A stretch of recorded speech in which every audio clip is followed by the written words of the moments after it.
वाले, दुखों को दूर करने वाले और मोक्ष प्रदान करने वाले। लेकिन आपका मेरे प्रति जो स्नेह है, जो प्रेम है, वह देख करके मैं कभी कभी जो है बड़ा आश्चर्यचकित हो जाता, सोचने लग जाता हूँ कि मैंने कौन से कर्म किए कि भगवान का मेरे प्रति इतना प्रेम हो गया।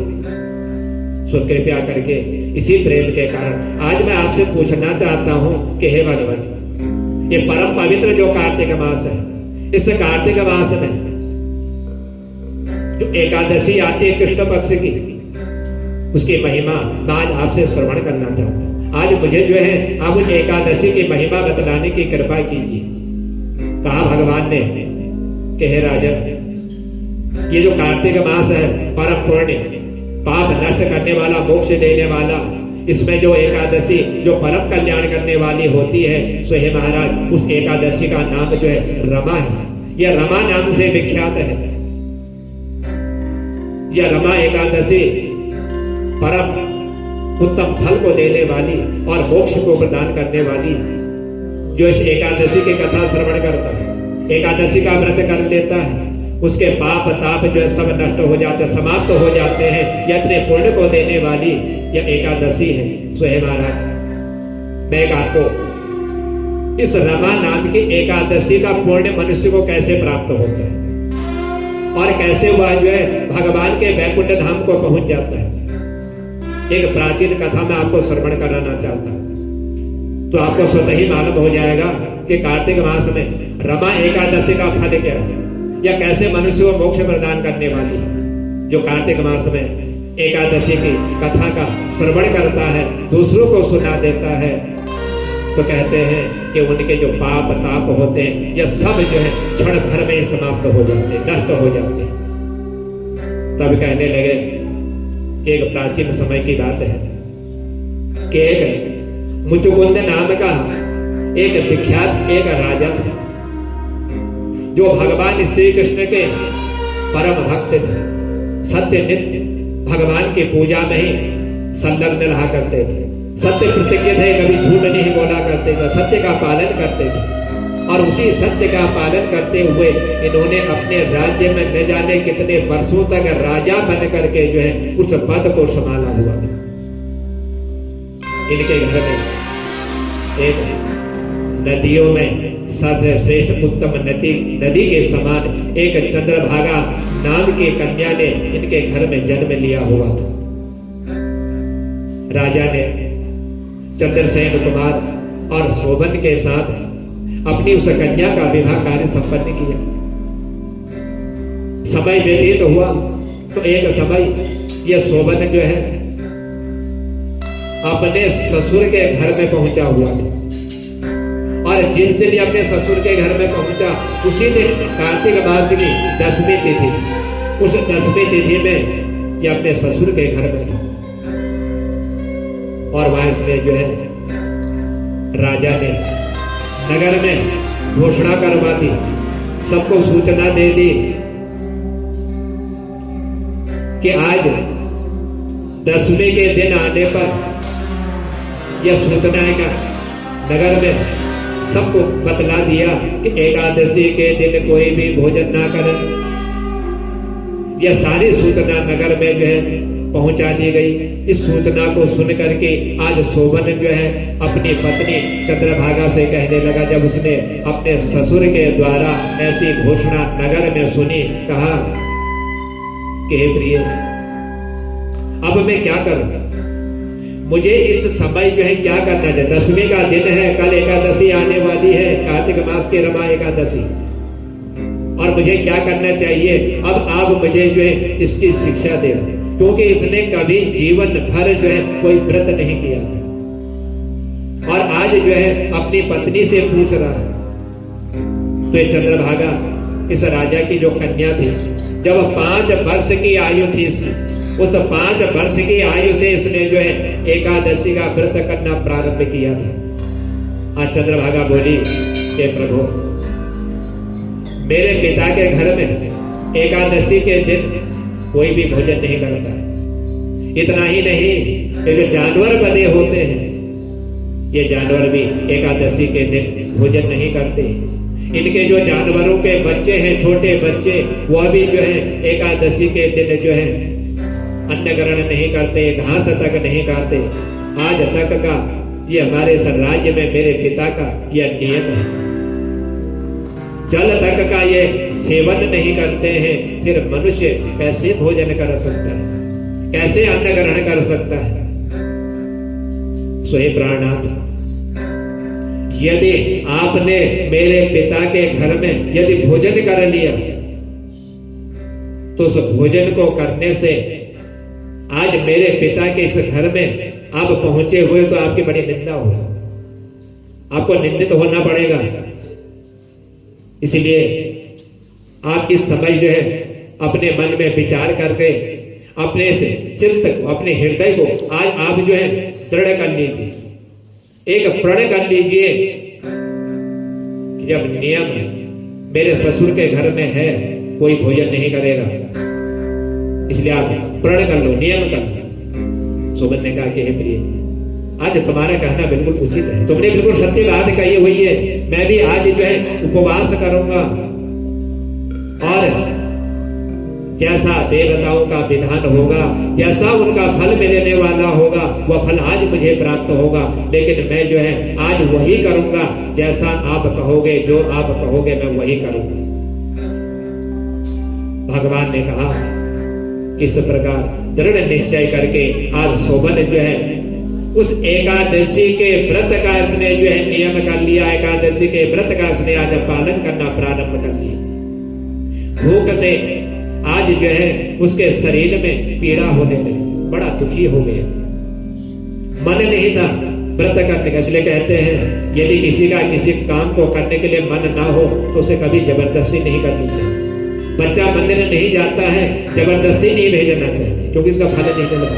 मन है नहीं, सोचता है, माँ बाप ने कह दिया जाओ मंदिर, ठीक है, जबरदस्ती आ जाए। जबरदस्ती का किया हुआ कर्म जो है कभी फलीभूत नहीं होता है। और इसने भी कभी कोई व्रत नहीं किया था, लेकिन आज अपनी पत्नी के कहने के अनुसार कि मेरे पिता के घर में हो, नहीं करोगे, निंदा होगी, अपमान होगा, उस अपमान को सहन करने के कारण आज इसने जो है अपनी पत्नी के कहने के अनुसार और पिता के संदेश के कारण इसने इस व्रत को किया। दुखी हो गया मन में, भूख की चिंता में पड़े पड़े सूर्यास्त का समय हो गया, बड़ी भूख लगी हुई थी, सुबह से शाम तक का समय हो गया, रात्रि आ गई। आज जो रात्रि वैष्णव लोगों के लिए भगवान की भक्ति करने का दिन था, भगवान की भक्ति, भगवान का भजन कीर्तन और रात्रि जागरण करने का दिन था। आज जो है वही हरि पूजा पारायण, वही जागरण, वैष्णव लोग सब भगवान की भक्ति कर रहे हैं, भगवान की पूजा कर रहे हैं। कोई भगवान के ओम नमो भगवते वासुदेव मंत्र का जप कर रहा है, कोई भगवान के निमित्त जो है कथा श्रवण कर रहा है, कोई भजन कीर्तन कर रहा है।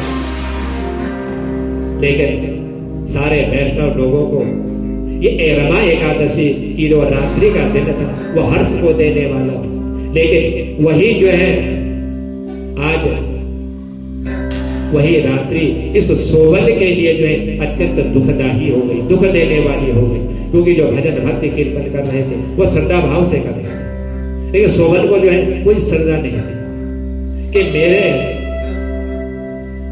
ससुर के घर में मेरी निंदा न हो, मेरा अपमान न हो।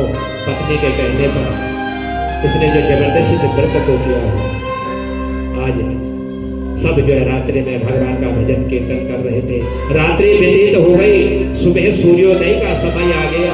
सूर्योदय के समय होते होते आज इसके प्राण समाप्त हो गए, मृत्यु को प्राप्त हो गई। क्योंकि पूरी रात्रि पूरा दिन भोजन नहीं किया था, एक जल तक इसने ग्रहण नहीं किया था, शरीर समाप्त हो गया। राजा मुचुकुंद ने आज जो है जिस तरह से राजा लोगों का जो है दाह संस्कार किया जाता है, वह सब जो है उस सोबन का इस राजा ने जो है दाह संस्कार कराया।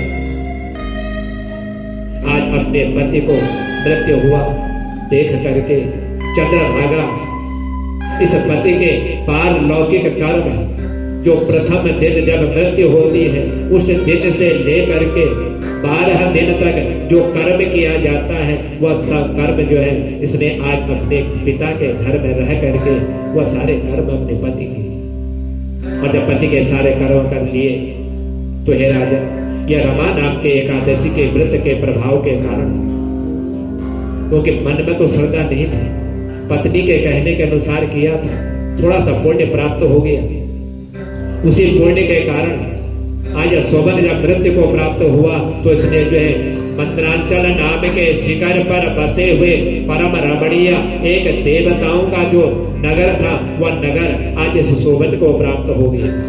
क्योंकि कार्तिक के दिन कार्तिक रमा एकादशी के दिन भोजन न करने के कारण, जल न पीने के कारण प्राण समाप्त हुए थे, उसी एकादशी के पुण्य के प्रभाव के कारण आज इसको जो है देवताओं का नगर प्राप्त हो गया। वहां पर शोभन जो है ऐसा लग रहा था जैसे कि दूसरा कुबेर आज विराजमान हो उस पर्वत पर।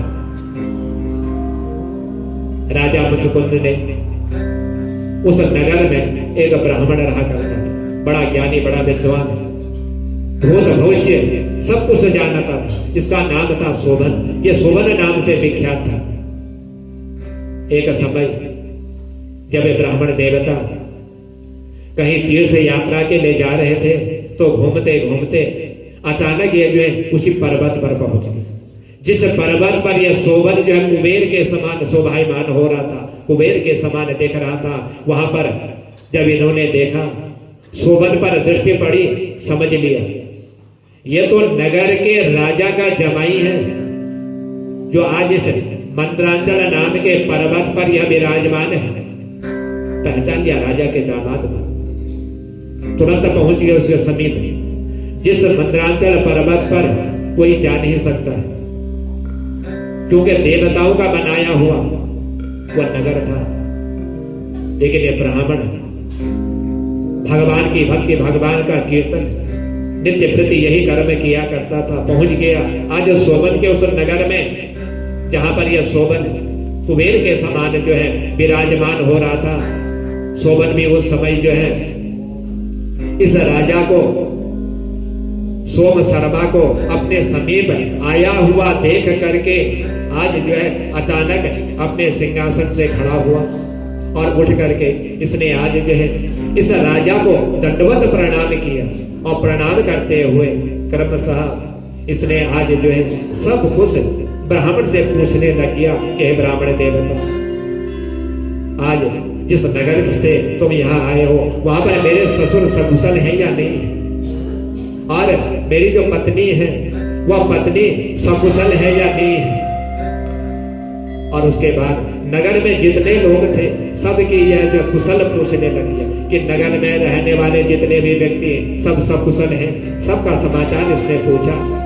और पूछने पर जब वह सोम शर्मा नाम का जो ब्राह्मण था भ्रमण करते हुए इस नगर में जब पहुंचा, कहने का कहे राजा, आपके ससुर के राज्य में सब लोग सुखी हैं, सब सकुशल हैं, लेकिन एक आश्चर्य हो, ये आश्चर्य मैं देख रहा हूं, एक बहुत बड़े आश्चर्य की बात है। कैसा सुंदर नगर जो विचित्र है, जिसको कोई बना नहीं सकता, जिसका कोई निर्माण नहीं कर सकता, और जिसको आज तक किसी ने नहीं देखा और मैंने भी नहीं देखा हुआ है। बतलाओ, ये नगर जहां आप विराजमान हो, ये नगर आपको जो है कैसे प्राप्त हो गया? मैंने भी जो है इतना जीवन व्यतीत कर लिया भगवान की भक्ति करते करते, कभी मैंने ऐसे नगर के स्वप्न में भी कभी दर्शन नहीं किए, और तुम तो प्रत्यक्ष इस नगर में पहुंचे, कैसे आपको यह नगर प्राप्त हो? आज वह शोभन कहने लगा कि ब्राह्मण देवता, कार्तिक मास के कृष्ण पक्ष की जो रमा एकादशी आती है, उसी रमा नाम की एकादशी और उसी के व्रत के कारण आज मुझे जो है यह नगर मुझे प्राप्त हुआ है। हे ब्राह्मण देवता, मेरे में श्रद्धा नहीं थी, मैंने श्रद्धाहीन होकर के इस व्रत को किया था, अपनी पत्नी के कहने के अनुसार नहीं करता हूं तो मेरे ससुर के घर में मेरी निंदा होती है, इसीलिए मैं इस व्रत हो गया बिना श्रद्धा के ऊपर, और अश्रद्धा से आज मैंने जो है इस व्रत के अनुष्ठान को किया, इसीलिए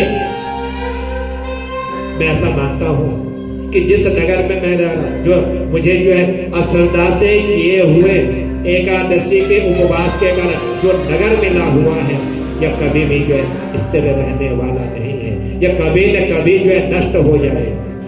आज मुचुकुंद की सुंदर कन्या चंद्रभागा ने जब ब्राह्मण देवता वहां से नगर में पहुंचे, ये सारा वृत्तांत बतलाया चंद्रभागा को। आज सोमन की बात सुन करके सोम शर्मा ब्राह्मण मुचुकुंद के पास पहुंचे और चंद्रभागा के सामने उन्होंने सारा वृत्तांत कह दिया कि महाराज, ये चंद्रभागा का जिसके साथ तुमने विवाह किया था, इसने तो एक सुंदर एक नगर इसको प्राप्त हो चुका है, और वो नगर में ऐसा लग रहा है कि दूसरा कुबेर के समान विराजमान है, कुबेर का पद इसको मिल गया। ये नगर मैंने कभी देखा ही नहीं, स्वप्न में मैंने दर्शन नहीं किए। आज तुम्हारा पति जो है उस नगर में, उस भवन में वो विराजमान है। मैंने तुम्हारे पति को प्रत्यक्ष वहां पर देखा हुआ है, और इंद्रपुरी के समान वह दुर्लभ नगर है, उसका भी मैंने अवलोकन किया है। इसीलिए वो कहते हैं कि स्थिर रहने वाला नहीं है, इसलिए आप ये अस्थिर है, इसको आप स्थिर बना दीजिए।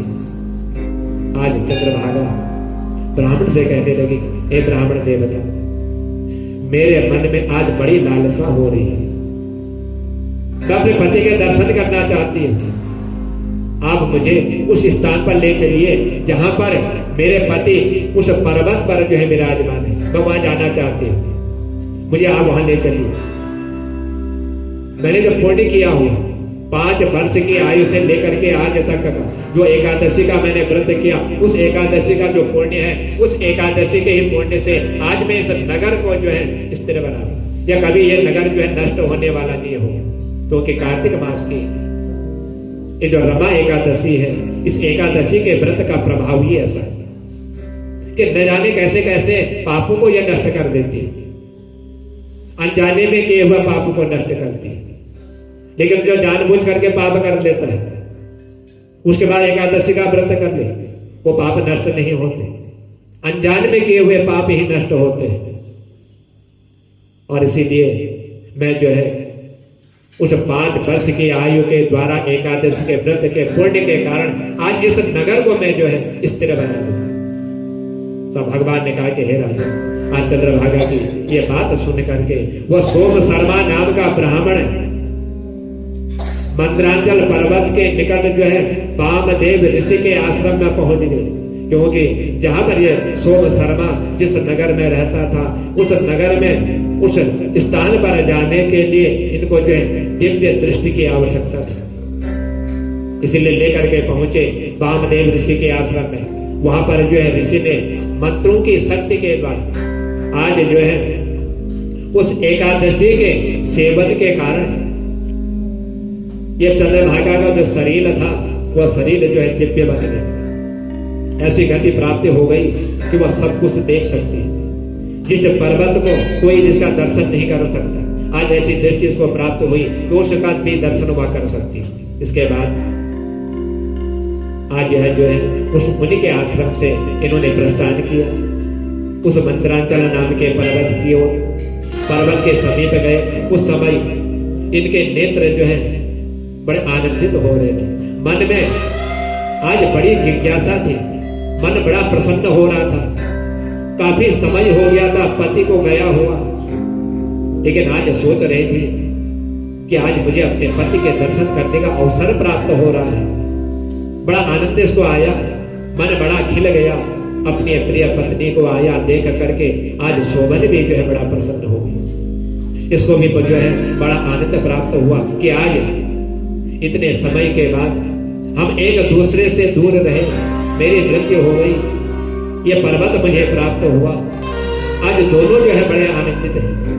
आज इसने जो है अपनी पत्नी को बुला करके अपने बाएं भाग में सिंहासन पर बैठाया। उसके बाद चंद्रभागा ने बड़े हर्ष में भर करके अपने प्रियतम पत्नी से कहने लगी कि हे स्वामी, मैं आपको एक हित की बात बतलाती हूँ, जिसके आपका भी कल्याण हो, मेरा भी कल्याण हो जाए। सुनिए,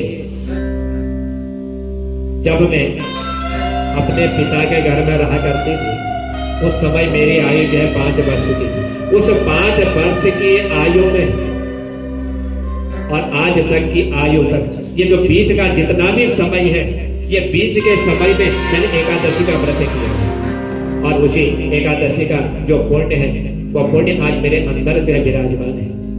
वह पुण्य मेरे अंदर ही विराजमान है। इसलिए उसके प्रभाव से ये जो नगर है, इस नगर को मैं ऐसा स्थिर कर दूंगी कि कल्प कल्पांतर तक भी जो है यह कभी नष्ट नहीं होगा, यह कभी जो है समाप्त नहीं होगा और मनोवांछित फल को देने वाला, वैभव को देने वाला यह समृद्धशाली यह नगर बन जाएगा।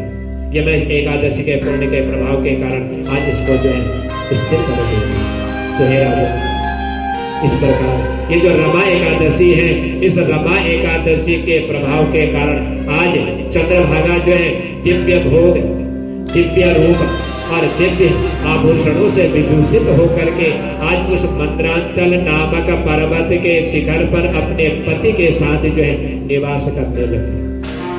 तो हे राजा, यह जो रमा नाम की एकादशी है, इस एकादशी के व्रत के प्रभाव के ही कारण मनुष्य को जो है सब कुछ प्राप्त हो जाता है। जो श्रद्धा भक्ति भाव से भगवान की भक्ति कर लेता है इस एकादशी के दिन, तो भगवान उसकी अवश्य मनोकामना पूर्ण करते हैं। इसलिए हे राजन, आपको मैंने जो पूछा अपने मुझसे कि कार्तिक मास के कृष्ण पक्षी एकादशी का मुझे वर्णन बतलाइए, महिमा बतलाइए। तो हे महाराज, यही इसकी महिमा है जो मैंने आपके सामने आज रमा नाम की एकादशी का वर्णन किया हुआ है। यह जो है चिंतामणि को देने वाली है।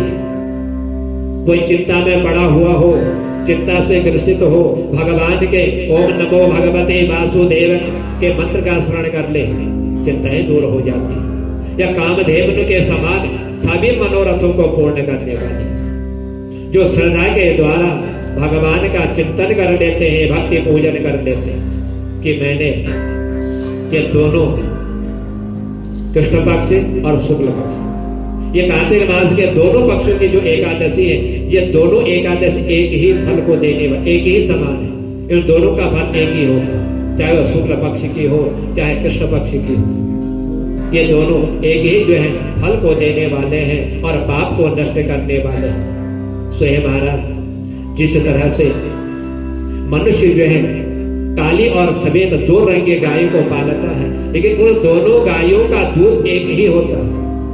काली गाय का दूध कभी काला नहीं होता, वह भी सफेद होता है। और उसी तरह से ये शुक्ल पक्ष और कृष्ण पक्ष, ये दोनों एकादशी एक समान फल को देने वाले हैं। इसलिए है महाराज, इसी प्रकार दोनों पक्षों की एकादशी मनुष्य को करनी चाहिए।